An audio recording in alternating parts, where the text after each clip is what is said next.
Magandang umaga po. Dagsana mga tao sa burol ng yumaong aktor na si Rudy Fernandez sa Heritage Memorial Park sa Taguig City.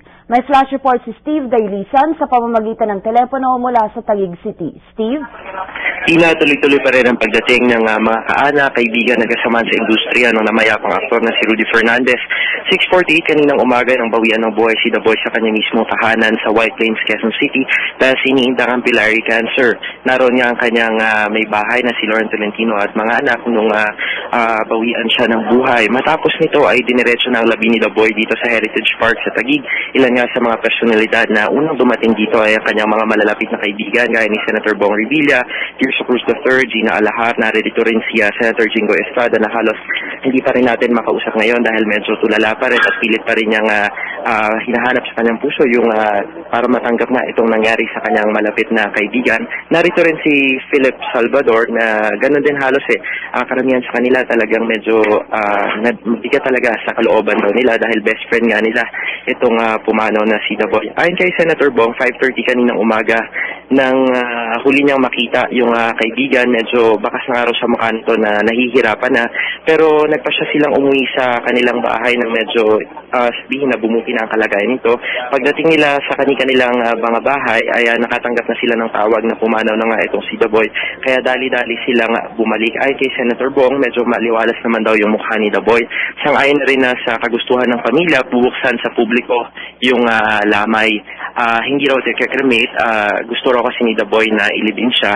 Nakikiusap naman si Tirso Cruz III sa mga fans na paparito na maging orderly o maging mahinahon, maging maayos para na rin sa maayos na pagdaraos nitong lamay ni The Boy dito sa Heritage Park. Ilang mga stuntmen din yung paparito nga ngayon para nga maging katuwang sa seguridad dito sa Heritage Park. Pansamantala munang isasara ng pamunuan ng Heritage Park itong lugar para maging exclusive muna sa lamay ni The Boy. Inaasahan kasing dadagsa yung mga malalaking personalidad, kaya ngayon pa lang ay nagdagdag na sila ng 50 security guards na magbabantay sa entry at exit points nitong Memorial Park. Chapel 7 to 10 yung inilaan para sa burol ni Rudy. Nandito nga tayo ngayon, 4 yung family rooms dito. Meron ding isang private room na inilaan para sa mga miyembro lang nung kanilang pamilya.